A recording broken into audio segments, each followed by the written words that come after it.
പറമ്പ് വൃത്തിയാക്കുന്നതിനിടെ കൂറ്റൻ പെരുമ്പാമ്പിനെ പിടികൂടി. മേലെച്ചിറയിൽ സ്വകാര്യ വ്യക്തിയുടെ പറമ്പ് വൃത്തിയാക്കുന്നതിനിടെ കൂറ്റൻ പെരുമ്പാമ്പിനെ പിടികൂടി. കണിയാൻപടിക്കൽ ചിന്നമ്മയുടെ പറമ്പിൽ നിന്നാണ് 7 അടി നീളവും 35 കിലോയിലധികം തൂക്കവും വരുന്ന പെൺപെരുമ്പാമ്പിനെ പിടികൂടിയത്. ഇന്ന് രാവിലെ 11:30 സംഭവം. പെരുമ്പാമ്പിനെ കണ്ട വീട്ടുകാർ പഞ്ചായത്ത് അംഗം സോഫി ജിജിയെ വിവരമറിയിക്കുകയായിരുന്നു.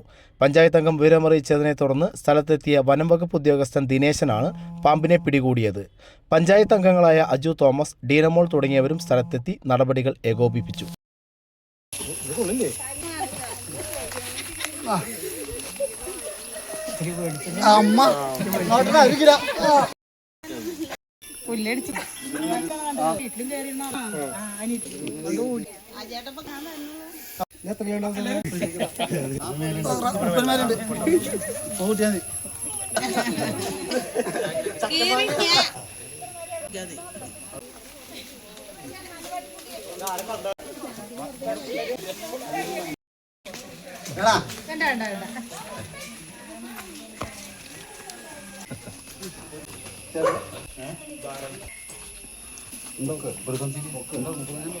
എനിക്ക് ആരുള്ള കാര്യം അറിയില്ല.